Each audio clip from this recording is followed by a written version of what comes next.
Hello friends, मैं अशोक जागा मेरे यूट्यूब चैनल में आप सभी का स्वागत करता हूं।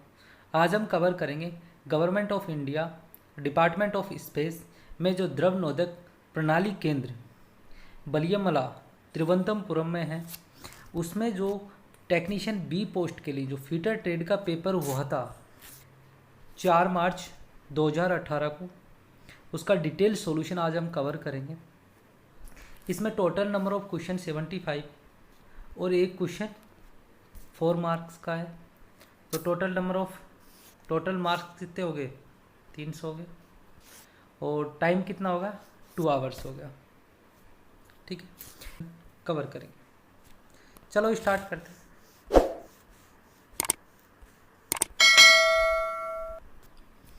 कि बी ब्लॉक में सम्मिलित कोण कितना होता है, मतलब what is include angle in B block. जो बी ब्लॉक होता है उसमें इंक्लूड एंगल कितना होता है। जैसे ये बी ब्लॉक होता है तो जिसमें ये वाला एंगल कितना होता है, ये कितना होता है? 90 डिग्री होता है। बी ब्लॉक का उपयोग कहाँ पे करते हैं? गोल जॉब, जो कोई भी हमारे गोल जॉब होते हैं उनको क्लैंप करने के लिए बी ब्लॉक का उपयोग करते हैं।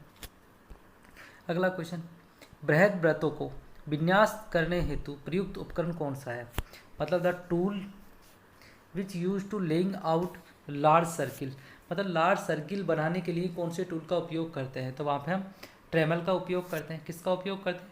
ट्रेमल का उपयोग करते हैं। और स्मॉल सर्किल बनाने के लिए या सर्किल बनाने के लिए किसका उपयोग करते हैं? डिवाइडर का। क्वेश्चन ऐसे आता है कि ओनली सर्किल बनाने के लिए या स्मॉल सर्किल के लिए, तो वहाँ पे डिवाइडर आंसर होगा। और जहाँ पे लार्ज सर्किल आ गया वहाँ पे ट्रेमल आंसर होगा। ट्रेमल का साइज़ क्या होता है? 15 सेंटीमीटर से 50 सेंटीमीटर तक होता है। नेक्स्ट क्वेश्चन, कि the length of hammer handle for a 500 gram hammer should be about, मतलब कि जो 500 ग्राम का एक हथौड़ा है उसमें जो हथौड़े के हैंडल की लंबाई क्या होगी। तो हैंडल की लंबाई क्या होगी? 325 mm होगी। नेक्स्ट क्वेश्चन, कि for a general purpose A bench vice is fixed at height, मतलब सामान्य कार्य के लिए जो बेंच वाइस होता है उसको किस हाइट पर निर्धारित किया जाता है। तो उसे 106 मतलब 106 mm 6 सेंटीमीटर की हाइट पर फिक्स किया जाता है। या नॉर्मली 1 मीटर भी आ जाए तो आप वहाँ पे सही कर देना, 106 सेंटीमीटर ना होकर 1 मीटर हो जाए। या ऐसे भी आ सकता है कि जो हमारा कोई भी वर्कर होता है उसकी कोहनी, जो मुड़ी हुई कोहनी के एक्सिस तक, ठीक है, तो वहाँ पे भी हमारा क्या आ जाएगा? वहाँ पे मुड़ी हुई कोहनी के एक्सिस तक भी किया जाता है। यहाँ पे हमारा 106 सेंटीमीटर करेक्ट आंसर हो जाएगा। नेक्स्ट क्वेश्चन, निम्नलिखित में से प्रत्यक्ष मापन उपकरण कौन सा है, या विच of the following is a direct measuring tool, मतलब निम्न में से डायरेक्ट मेजरिंग टूल क्या होते हैं। टूल 2 प्रकार के होते हैं, एक तो डायरेक्ट मेजरिंग होता है और एक इनडायरेक्ट मेजरिंग होता है। डायरेक्ट मेजरिंग वो होते हैं जैसे ही हम मेजरमेंट लेते हैं तो तुरंत उन पर मेजरिंग आ जाती है कि उसका मापन इतना है। और इनडायरेक्ट मेजरिंग वो होते हैं कि इनकी जैसे ही हम इनसे मेजरमेंट लेते हैं तो फिर हमें डायरेक्ट टूल की सहायता लेनी पड़ती है, डायरेक्ट मेजरमेंट टूल की सहायता लेनी पड़ती है, तब जाके हमें मेजरमेंट का पता चलता है। तो यहाँ पे डायरेक्ट मेजरिंग टूल होता है वो स्टील रूल होता है। क्या होता है? स्टील रूल होता है। और स्टील रूल किसका बनाया जाता है? हाई कार्बन स्टील का बनाया जाता है। अगला क्वेश्चन, कि try square is use to measure, कि जो ट्राई स्क्वायर होता है उसका मेजर किसके लिए किया जाता है। तो ट्राई स्क्वायर का मेजर कहाँ पे करते हैं? 90 डिग्री का जो हमारा कोण होता है उसे चेक करने के लिए या 90 डिग्री पर रेखाएं बनाने के लिए हम इसका उपयोग करते हैं। तो जो ट्राई स्क्वायर का उपयोग होता है वो कोण को चेक करने के लिए किया जाता है। यहाँ पर मेजर लिखा हुआ है तो मेजर नहीं कर सकते, ओनली उसको क्या कर सकता है? चेक करता है। ठीक है, तो राइट एंगल को क्या करेगा? ये चेक करेगा। अगला क्वेश्चन, कि बर्नियर बेवल प्रोटेक्टर के लघुत्तम काउंट क्या कौन सा होगा, मतलब जो लिस्ट काउंट होता है बर्नियर जो बेवल प्रोटेक्टर का वो कितना होता है। तो वो कितना होता है? 5 मिनट होता है। कितना होता है? 5 मिनट होता है। बी ऑप्शन हमारा करेक्ट आंसर हो जाएगा। क्वेश्चन, कि 50 से 75 mm आउटसाइड माइक्रोमीटर में शून्याङ्क पाठ्यांक कितना होगा, मतलब कि एक जो हमारा माइक्रोमीटर है उसका जो रेंज कितनी है 50 से 75 है, तो उसमें शून्य रीडिंग कितनी होगी, जीरो रीडिंग कितनी होगी। तो कहाँ से स्टार्ट होगा? 50 से स्टार्ट होगा, जीरो रीडिंग कितनी होगी? 50 mm होगी। डी ऑप्शन यहाँ पे करेक्ट आंसर हो जाएगा। अगला क्वेश्चन, कि metric outside micrometer has threaded spindle with a pitch, मतलब कि जो हमारा मैट्रिक जो आउटसाइड माइक्रोमीटर होता है उसके जो स्पिंडल होता है जिस पे वो थ्रेड बनी होती है वो कितने पिच की होती है, वो मतलब कौन सी पिच की होती है, तो वो हाफ mm पिच की होती है। किसकी होती है? हाफ mm पिच की होती है। तो ए ऑप्शन यहाँ पे करेक्ट आंसर हो जाएगा।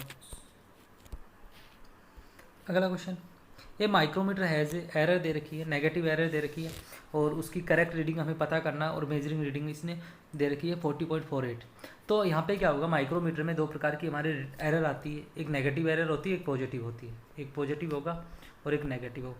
नेगेटिव एरर को हम जो हमारी मेजरिंग रीडिंग होती है उसमें ऐड कर देते हैं तो करेक्ट रीडिंग प्राप्त हो जाती है, और पॉजिटिव जो एरर होती है उसको जो मेजरिंग रीडिंग होती है उसमें से घटा देते हैं तो हमें करेक्ट रीडिंग प्राप्त होती है। तो यहाँ पर नेगेटिव एरर दे रखी है तो इसको हम क्या कर देंगे, ऐड कर देंगे। तो इसको हम ऐड करेंगे 40.48 में ऐड करेंगे 03, तो ये कितना हो जाएगा 51 हो जाएगा। तो 40.51 कौन से ऑप्शन में, बी ऑप्शन में। तो बी ऑप्शन यहाँ पे बी ऑप्शन यहाँ पे करेक्ट आंसर हो जाएगा। अगला क्वेश्चन, ये filler gauge is use for, कि फिलर गेज का उपयोग हम कहाँ पे करते हैं। तो फिलर गेज का उपयोग करते हैं जो मैटिंग पार्ट्स होते हैं उनके जो बीच का गैप होता है उसको चेक करने के लिए। तो यहाँ पे देखते हैं ऑप्शन नंबर बी, कि मैटिंग पुर्जों के जो गैप चेक करने के लिए, या checking the gap between mating part. B option यहाँ पे करेक्ट आंसर हो जाएगा। अगला क्वेश्चन देखते हैं कि the plug gauge go side इस डायमीटर के समान होता है। मतलब जो प्लग गेज में जो गो साइड होता है वो कौन से डायमीटर के समान होता है। तो प्लग गेज ये हमारे गेजेस होते हैं। तो प्लग गेज का उपयोग हम कहाँ पे करते हैं, कि कोई भी हमारी जो होल हो गया, कोई भी हमारा क्या हो गया, होल हो गया, होल का जो व्यास चेक करने के लिए हम किसका उपयोग करते हैं, प्लग गेज का उपयोग करते हैं। तो यहाँ पे दो साइड होता है, तो गो साइड होता है और एक नो गो साइड होता है। तो गो साइड तो क्या होता है कि जो उसका जो मिनिमम साइज होता है होल का उसके बराबर होता है, और जो नो गो साइज क्या होता है कि उसके जो मैक्सिमम साइड होता है उसके बराबर होता है। तो यहाँ पे हम देखेंगे option number A, actual size of job गलत हो जाएगा, बेसिक साइज ऑफ जॉब गलत हो जाएगा, minimum size of B, C option यहाँ पे क्या हो जाएगा, करेक्ट हो जाएगा। मतलब मिनिमम साइज के बराबर क्या होता है, गो साइज होता है। अगला क्वेश्चन, कि निरीक्षण कमरे में गेजों को किस मानक तापमान पर सुरक्षित रखा जाता है, कि at the what standard temperature are the gauge kept in inspection room. जो इंस्पेक्शन रूम होता है उसमें गेज को कितने डिग्री टेम्परेचर पर रखा जाता है, तो 20 डिग्री टेम्परेचर पर, 20 डिग्री सेंटीग्रेड टेम्परेचर पर रखा जाता है। बी ऑप्शन यहाँ पे करेक्ट आंसर हो जाएगा। अगला क्वेश्चन देखते हैं कि एक्यूरेसी ऑफ रेफरेंस गेज, जो रेफरेंस गेज होता है उसकी एक्यूरेसी कितनी होती है। तो रेफरेंस गेज की एक्यूरेसी कितनी होती है, 0.0001 mm होता है। डी ऑप्शन यहाँ पे करेक्ट आंसर हो जाएगा। अगला क्वेश्चन, कि हार्डनेस ऑफ स्लिप गेज, जो स्लिप गेज होती है उसकी कठोरता कितनी होती है। तो आप जो स्लिप गेज होती है उसकी कठोरता कितनी होती है, 63 HRC या इससे मोर होती है। तो ए ऑप्शन यहाँ पे करेक्ट आंसर हो जाएगा। अगला क्वेश्चन, भारतीय मानकों के अनुसार स्लिप गेज के विशिष्ट सेट प्रयुक्त करते हैं जिसमें खंड शामिल है। मतलब कि जो इंडियन स्टैंडर्ड के अनुसार जो स्पेशल सेट होता है स्लिप गेज का, उसमें कितने सेट होते हैं, कितने उसमें खंड होते हैं, कितने उसमें पीस होते हैं। तो उसमें 112 पीस होते हैं। बी ऑप्शन यहाँ पे करेक्ट आंसर हो जाएगा। अगला क्वेश्चन, कि भरण में निम्नतम संभाव दर की जो lowest possible rate of feed होती है, मतलब जो फीड की सबसे निम्न दर होती है, यदि हम ऐसा करते हैं तो हमें जो सरफेस कैसी प्राप्त होती है। तो सरफेस वहाँ पे क्या होगी, बहुत ज़्यादा पुअर फिनिशिंग प्राप्त होगी। यदि जो फीड रेट हम कब रखेंगे तो वहाँ पे सरफेस फिनिश क्या होगी, पुअर प्राप्त होगी। तो सी ऑप्शन यहाँ पे करेक्ट आंसर हो जाएगा। अगला क्वेश्चन दे रखा है कि M12 मल्टीप्लाइड 1.25 थ्रेड में MM रोड का काट करना है। ठीक है, MS, ये MS रोड है। ठीक है, तो इसमें 1.25 किसको इंडिकेट करता है। ठीक है, सिंपल सी बात है कि एक हमारी मैट्रिक थ्रेड होती है, इसका स्पेसिफिकेशन होता है। तो इसमें 1.25 का मतलब क्या है, तो ये क्या होती है, पिच ऑफ थ्रेड होती है। क्या होती है, पिच ऑफ थ्रेड होती है। डी ऑप्शन यहाँ पे करेक्ट आंसर हो जाएगा। अगला क्वेश्चन दे रखा है कि what will be size of tap drill hole to cut, मतलब टैप ड्रिल होल को कट करने के लिए हमें क्या साइज चाहिए, उसका डायमीटर और पिच ये दे रखी है। तो वहाँ पे जो हैंड रूल के अनुसार उसका साइज़ क्या होगा, तो उसका साइज़ क्या होगा, आंसर सी हो जाएगा कि 8.5 क्या हो जाएगा, 8.5 इसका आंसर हो जाएगा। अगला क्वेश्चन कि विच one of the following metal does not require any coolant during the rhyming. जब रिमिंग करते हैं तो ऐसी कौन सी मेटल है उसको कूलेंट की आवश्यकता नहीं होती। तो कास्ट आयरन को, यदि हम कास्ट आयरन की कोई भी प्रोसेस करते हैं तो वहाँ पे कूलेंट की आवश्यकता नहीं होती। बी ऑप्शन यहाँ पे करेक्ट आंसर हो जाएगा। या इसको इस तरह पूछा जा सकता है कि कास्ट आयरन में जो कूलेंट होता है वो कौन से प्रकार का कूलेंट यूज़ किया जाता है। तो वो कास्ट आयरन में कोई भी नो कूलेंट, कोई कूलेंट आप यूज नहीं करते। अगला क्वेश्चन कि what coolant is recommended for tapping copper and aluminium. मतलब एल्यूमिनियम और कॉपर की हम टैपिंग करते हैं तो जो कौन सा हमारा जो कूलेंट होता है, शीतक जो शीतलक होता है उसका उपयोग करते हैं। तो वहाँ पे कैरोसिन का यूज़ करते हैं। बी ऑप्शन, ए ऑप्शन यहाँ पे करेक्ट हो जाएगा।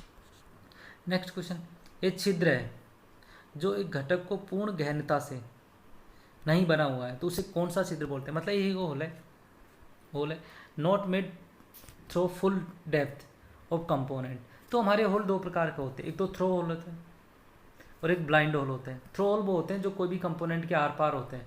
मतलब ये पूरे हमारा होल हो गया, ये होल हो गया पूरे कंपोनेंट पे, इसको हम थ्रो होल बोलते हैं। और जो ब्लाइंड होल क्या होते हैं कि ये हमारा कोई भी कंपोनेंट है और इसमें हाफ दूरी तक, मतलब ये आर पार होल नहीं होगा, चाहे यहाँ तक होगा, यहाँ तक होगा, यहाँ तक होगा, पर पूरी जो कंपोनेंट की विड्थ है इसमें होल नहीं होगा, तो उसे हम ब्लाइंड होल कहते हैं। तो यहाँ पे बी ऑप्शन करेक्ट आंसर हो जाएगा। अगला क्वेश्चन कि the cutting action of file depend. मतलब जो फाइल का जो कटिंग एक्शन होता है वो किस पे डिपेंड करता है। तो कर्तन के प्रकार एंड दांतों के अंतरण पर, कि the kind of cut and spacing of teeth, ये ऑप्शन। बी देखते हैं फाइलों में दांतों के विन्यास पर, मतलब जो arrangement of the teeth of the file, मतलब फाइल पे जो दांतों का किस प्रकार का अरेंजमेंट है। थर्ड होता है size of shape of file, कि जो फाइल की साइज पे और शेप दोनों पे। और फोर्थ हो जाएगा मतलब ऑल ऑफ दी अबव। तो यहाँ पे करेक्ट आंसर हो जाएगा डी, मतलब सभी पे डिपेंड करता है। Next question, the groove provide on entire length of body of twist drill are is called. मतलब जो ट्विस्ट ड्रिल होता है उसकी संपूर्ण लंबाई में जो प्रदत्त खांचों को हम क्या बोलते हैं। तो उसे हम फ्लूट्स बोलते हैं, उसे हम क्या बोलते हैं, फ्लूट्स बोलते हैं। और फ्लूट्स का काम क्या होता है कि जब भी हम ड्रिलिंग करते हैं तो जो मेटेरियल होता है वो फ्लूट्स के माध्यम से बाहर निकलता है, होल से फ्लूट्स के माध्यम से बाहर निकलता है। और जो ट्विस्ट ड्रिल होता है वो किसका बनाया जाता है, हाई स्पीड स्टील का बनाया जाता है। किसका बनाया जाता है, हाई स्पीड स्टील का बनाया जाता है। तो बी ऑप्शन यहाँ पे करेक्ट आंसर हो जाएगा। कि the double cut file are use for filing. मतलब जो डबल कट फाइल होती है वो कौन से पदार्थ की फाइलिंग के लिए यूज होती है। तो डबल कट फाइल होती है वो हार्ड पदार्थों के लिए या स्टील के लिए उसका यूज किया जाता है। तो डी ऑप्शन यहाँ पे करेक्ट आंसर हो जाएगा। अगला क्वेश्चन कि एक हमारा कोई होल है A6H7 होल है is reamed in a steel work piece. तो जो साइज़ क्या होगा, तो यहाँ पे देखो कि ये जो हमारा होल है, होल का व्यास किस तरह दे रखा है, 6 mm दे रखा है, ठीक है। और अब देखो कि जो हमारा इसका फॉर्मूला क्या होता है कि जो रिम्ड साइज इजकल टू कि जो hole size minus under size plus over size. तो जो हमारा ओवर साइज होता है वो सबके लिए सेम रहता है, 0.05 होता है। और अंडर साइज होता है वो होल के जो व्यास के अकॉर्डिंग चेंज होता है। तो यहाँ पे हमारा कितना मान लिया जाएगा, 0.1 मान लिया जाएगा। तो 0.1 प्लस 0.05 को ऐड करेंगे तो कितना आ जाएगा, 0.15 आ जाएगा। और 0.5 यदि हम माइनस करते हैं 6 में तो कितना आ जाएगा, 5.85 आ जाएगा। तो यहाँ पे करेक्ट ऑप्शन क्या हो जाएगा, बी यहाँ पे करेक्ट ऑप्शन हो जाएगा, 5.8। अगला question, which one of the following metal is use for making a grinding wheel. जो ग्राइंडिंग व्हील बनाने के लिए निम्न में से कौन से पदार्थ उपयोग में किया जाता है। तो वहाँ पे जो सिलिकॉन कार्बाइड होते हैं उसका उपयोग किया जाता है। ए ऑप्शन यहाँ पे करेक्ट हो जाएगा। इसका उपयोग जो सिलिकॉन, मतलब दो यहाँ पे जो हमारे वर्क जो अब्रेसिव पार्टिकल होते हैं, एक तो Al2O3 होता है, मतलब एल्यूमिनियम ऑक्साइड होता है, सिलिकॉन कार्बाइड। सिलिकॉन कार्बाइड का उपयोग हम करते हैं लो स्ट्रेंथ की धातु के लिए, और जो एल्यूमिनियम ऑक्साइड का करते हैं कि हाई स्ट्रेंथ की धातु के लिए। लेकिन किसके द्वारा बनाएंगे, अब्रेसिव पार्टिकल के द्वारा बनाएंगे। अब्रेसिव पार्टिकल क्या होंगे, सिलिकॉन कार्बाइड होंगे, ठीक है। तो ए ऑप्शन यहाँ पे करेक्ट आंसर हो जाएगा। अगला question, the point angle of A twist drill for general जो प्रोसेस के लिए, मतलब जनरल प्रोसेस के लिए जो पॉइंट एंगल कितना होता है ट्विस्ट ड्रिल का, तो 118 डिग्री होता है, ठीक है। ये क्वेश्चन बहुत ज़्यादा आता है, ये जो 4 क्वेश्चन होते हैं वो बहुत ज़्यादा आते हैं, एकदम रट लेना इनको, ठीक है। अब देखो क्वेश्चन पढ़ते हैं। A process of enlarging end of the existing hole accommodate the head of socket of screw, मतलब कि जो स्क्रू के जो सॉकेट होता है उसको अकोमोडेट या मतलब उसको वहाँ पे सेट करने के लिए अच्छी से वहाँ पे ग्रिपिंग बन जाए, इसके लिए जो होल को, जो पहले से बने हुए होल को हम एनलार्ज करते हैं, तो उस विधि को क्या बोलते हैं, मतलब ये होल है, इसको हमने यहाँ तक एनलार्ज कर दिया, इतना एनलार्ज कर दिया, बड़ा कर दिया, तो इस विधि को हम क्या बोलते हैं, इसे हम क्या बोलते हैं, काउंटर बोरिंग बोलते हैं। क्या बोलते हैं, काउंटर बोरिंग बोलते हैं। और स्पॉट फेसिंग क्या बोलते हैं कि होल के जो बिल्कुल एकदम जो होल के मुख से, मतलब होल के जो ऊपरी सिरे से हम उसको क्या बनाते हैं, फ्लैट बनाते हैं, जिससे जो फ्लैट स्क्रू वहाँ पर आसानी से फिट हो जाए। काउंटर बोरिंग में क्या बनाते हैं, उसको कॉनिकल बनाते हैं, बेबल करते हैं, जिससे बेबल जो हमारे स्क्रू हेड वाले होते हैं, बेबल जो हेड स्क्रू होते हैं वो वहाँ पे आसानी से फिट हो जाए। लेकिन यहाँ पे क्या होगा, काउंटर बोरिंग ऑप्शन सही हो जाएगा। नेक्स्ट क्वेश्चन कि the distance of drill advance into job in one complete revolution is non.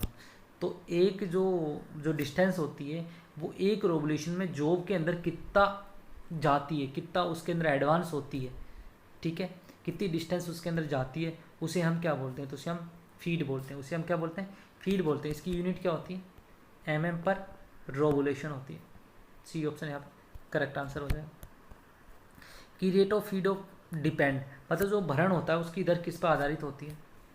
Finishing की आवश्यकता, मतलब कैसी हमें फिनिश चाहिए, जो कितना हमें जो मेटल कौन सा जिसकी हमें ड्रिलिंग करनी है, और मेटल टू बी ड्रिल्स, मतलब तो ड्रिल का टूल, मतलब जो ड्रिल कौन से टूल का बना है और कौन से मेटल की हमें ड्रिलिंग करनी है, तो सभी पे डिपेंड करती है, फीड रेट सभी पे डिपेंड होती है, ठीक है। तो डी ऑप्शन है करेक्ट आंसर हो जाएगा।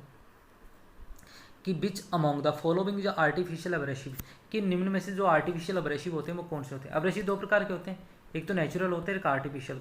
नेचुरल जो हमारे खजानों से मिलते हैं, माइनिंग से मिलते हैं, और जो आर्टिफिशियल होते हैं वो लैब में बनाए जाते हैं। तो लैब में कौन सा बनाया जाता है, एल्यूमिनियम ऑक्साइड बनाया जाता है, एमरी, डायमंड और कोरंडम, ये कौन से होते हैं, हमारे नेचुरल होते हैं। तो और एल्यूमिनियम ऑक्साइड का उपयोग कहाँ पे करते हैं, हाई स्ट्रेंथ की धातु के लिए, steel, low steel, yellow carbon steel, mild steel, इनके लिए हम किसका उपयोग करते हैं, एल्यूमिनियम ऑक्साइड का उपयोग करते हैं। अगला क्वेश्चन, एक डाई नट कुछ नहीं है लेकिन, मतलब एक डाई नट है, इज नथिंग बट, मतलब वो क्या होता है, तो डाई नट क्या होता है, एक नट आकार में डाई होती है, क्या होती है, a die in a shape of nut, मतलब कि नट के आकार में क्या होती है, डाई होती है, उसे हम क्या बोलते हैं, डाई नट बोलते हैं। बी ऑप्शन यहाँ पे करेक्ट आंसर हो जाएगा। अगला क्वेश्चन कि वार्डिंग फाइल इज सिमिलर, जो वार्डिंग फाइल होती है वो किसके सिमिलर होती है, तो वार्डिंग फाइल्स किसके सिमिलर होती है, फ्लैट फाइल के सिमिलर होती है, लेकिन थिनर किस में होती है, थिकनेस में क्या होती है, थिनर होती है। तो सी ऑप्शन यहाँ पे करेक्ट आंसर हो जाएगा। अगला क्वेश्चन कि विच one of the following bonds is most commonly use on grinding wheel, तो ग्राइंडिंग करने के दौरान मतलब कौन सा बॉन्ड होता है वो मैक्सिमम यूज किया जाता है, तो मैक्सिमम यूज होने वाला बॉन्ड कौन सा है, विट्रीफाइड बॉन्ड है, उसे हम क्या बोलते हैं, विट्रीफाइड बॉन्ड बोलते हैं। इससे वी के द्वारा डिनोट करते हैं, किसके द्वारा, वी के द्वारा डिनोट करते हैं। इसका उपयोग मैक्सिमम इसलिए किया जाता है कि इसका उपयोग पानी में कर सकते हैं, ऑयल में कर सकते हैं, तेजाब में कर सकते हैं, मतलब किसी भी पदार्थ पे इसका कोई इफेक्ट नहीं होता, और इसको हाई आरपीएम पे, बहुत ज़्यादा हाई स्पीड पे इसका उपयोग कर सकते हैं। तो ए ऑप्शन यहाँ पे करेक्ट आंसर हो जाएगा। अगला क्वेश्चन कि द सिंबल यूज फॉर, दो कौन सा सिंबल रेजोनेट बॉन्ड होता है उसके लिए यूज़ करते हैं, तो जो रेजोनेट बॉन्ड के लिए हम क्या यूज़ करते हैं, बी यूज़ करते हैं, क्या यूज़ करते हैं, बी यूज़ करते हैं। ये जो ई किसके लिए यूज़ करते हैं, सैलाक के लिए यूज़ करते हैं, आर रबर के लिए यूज़ करते हैं, और बी विट्रीफाइड के लिए यूज़ करते हैं, ठीक है। तो सी ऑप्शन यहाँ पर करेक्ट आंसर हो जाएगा। अगला question, for a cutting an aluminium block to smooth finishing which one of the following cut is most suitable, मतलब कौन से कट के द्वारा जो एल्यूमिनियम होता है उसकी हम अच्छे से वो क्या कर सकते हैं, उसकी कटिंग कर सकते हैं, ठीक है। कौन से कट के द्वारा, कौन से कट की फाइल के द्वारा, तो सिंगल कट फाइल के द्वारा कर सकते हैं, ठीक है। इसका एंगल कितना होता है, 60 डिग्री होता है, कितना होता है, 60 डिग्री होता है। तो ये ऑप्शन यहाँ पे करेक्ट आंसर हो जाएगा। अगला क्वेश्चन कि how does a hand reamer differ from machine reamer, मतलब किस प्रकार जो हैंड रीमर होता है वो मशीन रीमर से क्या होता है, अलग होता है, मतलब मशीन रीमर अलग होता है किससे, हैंड रीमर से। तो उसमें क्या होता है, कर्तन कोरों के लिए बृहद बेबल लेड होता है, किसमें, मशीन रीमर में, कि larger bevel lead for cutting edge, ठीक है। ये ऑप्शन यहाँ पे करेक्ट आंसर हो जाएगा। नेक्स्ट क्वेश्चन कि what is a bursting of grinding wheel, कि ग्राइंडिंग व्हील की जो फटन होती है वो क्या होती है। तो ये क्या होती है कि ये लघु धात्विक कणों को चक्र फलों का अवरोधन जिन्हें ध्वस्त किया जाता है। मतलब कि क्या, कि clogging of wheel face with small metal particle being grounded. तो सी ऑप्शन यहाँ पे करेक्ट आंसर हो जाएगा। अगला question, what is the reason of chattering mark workpiece after grinding. मतलब ग्राइंडिंग के बाद जो चैटरिंग मार्क वर्कपीस होता है वो किसके कारण होता है। मतलब ग्राइंडिंग के बाद वर्कपीस और चैटरिंग मार्क होने का क्या कारण है। तो वो किसके कारण होता है, वाइब्रेशन के कारण होता है, कि व्हील में क्या हो रही है, वहाँ पे वाइब्रेशन होती है। सी ऑप्शन यहाँ पे क्या हो जाएगा, करेक्ट आंसर हो जाएगा। अगला क्वेश्चन, कि यहाँ पे हमें क्या पूछा है कि मैक्सिमम क्लियरेंस पूछा है। तो मैक्सिमम क्लियरेंस का फॉर्मूला क्या होता है कि maximum hole size minus minimum shaft size. ठीक है, और ये क्वेश्चन मतलब कि या तो इंटरफेरेंस का पूछेगा या मैक्सिमम क्लियरेंस का पूछेगा। इसरो के एग्जाम में 100% क्वेश्चन आता है इसका। ठीक है, तो यहाँ पे मैक्सिमम क्लियरेंस का हमने फॉर्मूला निकाल लिया। तो मैक्सिमम होल का साइज क्या होगा, 20 प्लस 20.025 और शाफ्ट का साइज़ क्या है, इसने नेगेटिव में दे रखा है। तो नेगेटिव में मिनिमम क्या है, पॉइंट, यानी 19.85 हो जाएगा। तो यदि हम इससे माइनस करेंगे तो कितना आ जाएगा, 0.175 आ जाएगा। तो बी ऑप्शन, वो सी ऑप्शन यहाँ पे करेक्ट आंसर हो जाएगा। अगला क्वेश्चन, कि डायमेंशन इज सेटेड एज, मतलब डायमेंशन है, इस पर टॉलरेंस दे रखी है ड्राइंग में। तो इसकी टॉलरेंस कितनी होगी, यहाँ पे बाइलेटरल जो टॉलरेंस दे रखी है, दोनों साइड टॉलरेंस दे रखी है, तो ये क्या हो जाएगी, ऐड हो जाएगी। तो सी ऑप्शन यहाँ पे करेक्ट हो जाएगा। 0.06 mm क्या हो जाएगी, टॉलरेंस हो जाएगी। अगला क्वेश्चन, कि इंटरचेंजेबिलिटी इज नॉर्मली अप्लाई, कि जो साधारणतः जो परिवर्तनीय होती है वो किसके लिए प्रयुक्त की जाती है। तो इस स्लिप गेज के लिए होती है मैक्सिमम हमारे, कि मास प्रोडक्शन में होती है। किस में होती है, मास प्रोडक्शन में होती है। जो इंटरचेंजेबिलिटी मास प्रोडक्शन में उपयोग ली जाती है, अप्लाई की जाती है। ठीक है, नेक्स्ट क्वेश्चन हो जाएगा हमारा, कि जो होल बेसिस सिस्टम होता है, कि उसमें क्या होता है। होल बेसिस सिस्टम में हमारे क्या होता है कि जो होल का अपर डिवीजन, जो लोअर डिवीजन होता है वो 0 हो जाता है, और होल का साइज़ यहाँ पे क्या रखा जाता है, कांस्टेंट रखा जाता है। और शाफ्ट का साइज़ हम क्या कर सकते हैं, वेरी कर सकते हैं। जैसे हमने होल का साइज़ यहाँ पे कांस्टेंट रख दिया, और यहाँ पे जैसे यहाँ पे शाफ्ट लाएंगे, यहाँ पे शाफ्ट लाएंगे, ऐसे शाफ्ट बढ़ाएंगे। ये क्लियरेंस की हो जाएगी, ये ट्रांजिशन की हो जाएगी, ये इंटरफेरेंस की हो जाएगी। तो जो अलग अलग हम शाफ्ट का साइज़ यूज़ कर सकते हैं, होल का साइज़ फिक्स करके। अगला क्वेश्चन आ जाएगा कि 1 माइक्रो इंच किसके बराबर होता है। तो 1 माइक्रो मतलब क्या होता है, 10⁻³ होता है। तो ये क्या हो जाएगा, 1 × 10⁻³ इंच। तो ये कितना हो जाएगा, 0.0001 इंच हो जाएगा। तो डी ऑप्शन यहाँ पे करेक्ट आंसर हो जाएगा। अगला क्वेश्चन, कि which of the following movement of honing machines during operation. मतलब जब हनिंग मशीन से मशीनिंग करते हैं तो वहाँ पे कौन सा ऑपरेशन होता है, मतलब कौन सा मूवमेंट होता है। हॉरिजॉन्टल होता है, वर्टिकल होता है, रेसिप्रोकेटिंग होता है। वर्टिकल रेसिप्रोकेटिंग दोनों होता है। तो वहाँ पे कौन सा होता है, वर्टिकल और रेसिप्रोकेटिंग दोनों मूवमेंट होते हैं। डी ऑप्शन यहाँ पे करेक्ट आंसर हो जाएगा। अगला question, which one of the following abrasive is used for lapping gauge. मतलब लैपिंग गेज के लिए कौन सी अब्रेसिबल का जो अब्रेसिव होते हैं उनका यूज़ किया जाता है। तो वहाँ पे जो बोरोन कार्बाइड होता है उनका यूज़ किया जाता है। डी ऑप्शन यहाँ पे करेक्ट आंसर हो जाएगा। अगला क्वेश्चन, कि जो ब्रास होता है वो जो ब्रास मिश्र धातु होता है वो किस किस का बना होता है। तो वो कॉपर और जिंक का बना होता है। किसका, कॉपर और जिंक का बना होता है। सी ऑप्शन यहाँ पे करेक्ट आंसर हो जाएगा। अगला क्वेश्चन, कि एक भारी बल के प्रभाव के अधीन विनाश के बिना उसकी आवृत्ति में परिवर्तन करने की क्षमता का गुणधर्म क्या कहलाता। कि which of the following properties of metal has a ability to change the shape without destructions under influence of external force. मतलब बिना एक्सटर्नल फोर्स के जो उसकी जो शेप में जो चेंज करने की जो एबिलिटी होती है उसे हम क्या बोलते हैं। तो वो क्या होती है, प्लास्टिसिटी होती है। कि उसके क्या होता है कि बिना आकृति में परिवर्तन करने की, बिना भारी बल के अधीन हम चेंज कर सकते हैं। तो उसे हम क्या बोलते हैं, प्लास्टिसिटी बोलते हैं। क्या बोलते हैं, प्लास्टिसिटी बोलते हैं। अगला क्वेश्चन, कि the toughness of steel is increase and brittleness is decrease by treatment heat treatment process, मतलब निम्न में से कौन से ट्रीटमेंट प्रोसेस के द्वारा ब्रिटलनेस हम इंक्रीज करते हैं और उसकी जो टफनेस होती है वो डिक्रीज होती है, तो वो क्या होती है, टेम्परिंग के द्वारा होती है। सी ऑप्शन यहाँ पे करेक्ट आंसर हो जाएगा। अगला क्वेश्चन कि जो approximate hardness of HSS milling जो कटर होता है, मतलब हाई स्पीड स्टील जो मिलिंग कटर होता है उसकी हार्डनेस कितनी होती है, तो हाई स्पीड की कितनी होती है, 63 होती है। तो यहाँ पे करेक्ट आंसर क्या हो जाएगा, अप्रोक्सीमेटली 62 हो जाएगी। सी ऑप्शन यहाँ पे करेक्ट आंसर हो जाएगा।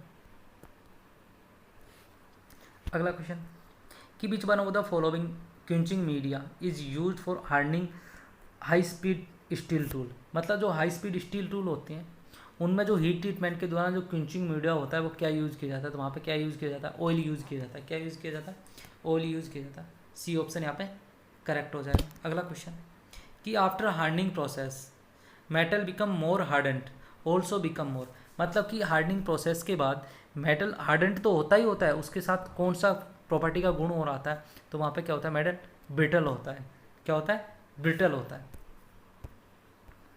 अगला क्वेश्चन कि the sheet metal work in carried out only sheet metal sheet which are, मतलब जो सीट मेटल होती है कार्य केवल मेटल सीटों पे किया जाता है। कौन सी मेटल सीटों पे किया जाता है, कि जो रोल्ड मेटल सीट होती है उन पे किया जाता है। तो सी ऑप्शन यहाँ पे करेक्ट आंसर हो जाएगा।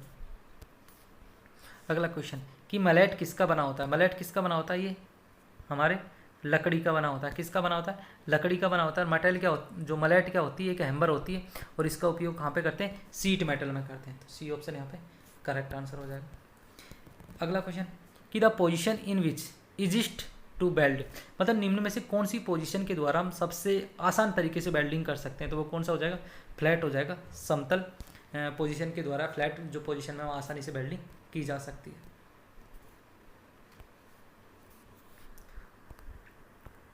अगला क्वेश्चन ये मैथ के क्वेश्चन है कुछ, ये आप कर लेना। ये देखो कि यहाँ पे एक देखो ये पुली दे रखी है, उसका डायमीटर दे रखा है 150 mm, mounted on motor shaft और वो आरपीएम पे घूम रही है 1440 आरपीएम पे। Determine diameter of the pulley connected to grinding wheel और उसके आरपीएम कितना है, ये 2400 आरपीएम। तो यहाँ पे देखो यहाँ पे D1 दे रखा है, N1 दे रखा है, N2 दे रखा है, हमें D2 निकालना। तो वेलोसिटी रेशियो क्या होता है पुली के लिए कि N2 equal to N1 equal to D1 equal to D2। ठीक है, कि जो डायमीटर होता है वो जो स्पीड के क्या होता है, इन्वर्स होता है। तो यहाँ पे वैल्यू हम जो इसकी वैल्यू पुट कर देंगे तो यहाँ पे कितना हो जाएगा, वेलोसिटी कितनी है, N2 2400 अपॉन में 1440 इजकल टू N1 कितना है 150 इजकल टू यहाँ पे D1 आ जाएगा। तो यहाँ पे हम अप्रोक्सीमेट निकालेंगे, इसको जो कट करने के बाद यदि अप्रोक्सीमेट वैल्यू आएगी तो 90 आएगी। कितनी आएगी, 90 आएगी। डी ऑप्शन यहाँ पे करेक्ट आंसर हो जाएगा। अगला क्वेश्चन कि जो डेंसिटी होती है बॉडी की, डेंसिटी किसे बोलते हैं, डेंसिटी क्या होती है, मास पर यूनिट वॉल्यूम होता है। बी ऑप्शन यहाँ पे करेक्ट आ जाएगा कि मास पर यूनिट वॉल्यूम, इसकी जो यूनिट क्या होती है केजी पर मीटर क्यूब होती है। ठीक है, नेक्स्ट क्वेश्चन कि एटमॉस्फेरिक प्रेशर इज इक्वल, मतलब जो वायुमंडलीय दाब होता है वो किसके बराबर होता है, तो वायुमंडलीय दाब होता है वो किसके बराबर होता है 101/325 न्यूटन मीटर स्क्वायर होता है। अब यहाँ पे देखो कि यहाँ पे किस में दे रखा है, एक बार तो कितना होता है 1 × 10⁵, सॉरी एक बार होता है तो न्यूटन मीटर के बराबर होता है। और यहाँ पे kgf किसके बराबर होता है, देखो 10 kgf कितना हो जाएगा, तो इसको न्यूटन मीटर में चेंज करेंगे तो 10 × 9.18 न्यूटन × 10⁴, तो कितना हो जाएगा 98.1 × 10⁴। तो हमारा बी ऑप्शन यहाँ पे करेक्ट आंसर हो जाएगा। अगला क्वेश्चन कि जो वेग में परिवर्तन की दर होती है उसे क्या बोलते हैं, तो उसे एक्सेलरेशन बोलते हैं, उसे हम क्या बोलते हैं, एक्सेलरेशन बोलते हैं। ठीक है, अगला question if chip is flowing out continuously through a one lip only during drilling the possible reason, मतलब कि चिप ड्रिलिंग के समय एक लिप से निरंतर चिप प्रभावित हो रही है तो उसका कारण क्या है, उसका कारण वहाँ पे क्या होगा कि जो लिप एंगल होंगे वो क्या होंगे, अनइक्वल होंगे। ये ऑप्शन यहाँ पे करेक्ट आंसर हो जाएगा। अगला क्वेश्चन दे रखा है कि एक हमारा एल्यूमिनियम है, ठीक है, एल्यूमिनियम का हमारा क्या है जॉब है, उस पर यदि हमें मशीनिंग करनी है तो उसकी जो स्पीड दे रखी है 50 मीटर पर मिनट दे रखा है, आरपीएम हमें निकालना है और डायमीटर 12 दे रखा है। तो इसका फॉर्मूला होता है V=πdn/1000। तो यहाँ पे वैल्यू पिट करेंगे, एन हमें निकालना है, तो ये हमारा कितना आ जाएगा, ये 1326 के समथिंग आ जाएगा, ठीक है। तो सी ऑप्शन यहाँ पे करेक्ट आंसर आ जाएगा। अगला क्वेश्चन कि नाइट्राइडिंग जो प्रोसेस, नाइट्राइडिंग क्या होता है, केस हार्डनिंग प्रोसेस होता है जो लो कार्बन स्टील या माइल्ड स्टील पर किया जाता है सरफेस को हार्ड करने के लिए। इसमें किसका उपयोग करते हैं, इसमें ये जो केस हार्डनिंग प्रोसेस होता है इसमें नाइट्राइडिंग में हम अमोनिया का उपयोग करते हैं, अमोनिया के द्वारा क्या करते हैं उसकी केस हार्ड करते हैं, सरफेस को हार्ड करते हैं, ठीक है।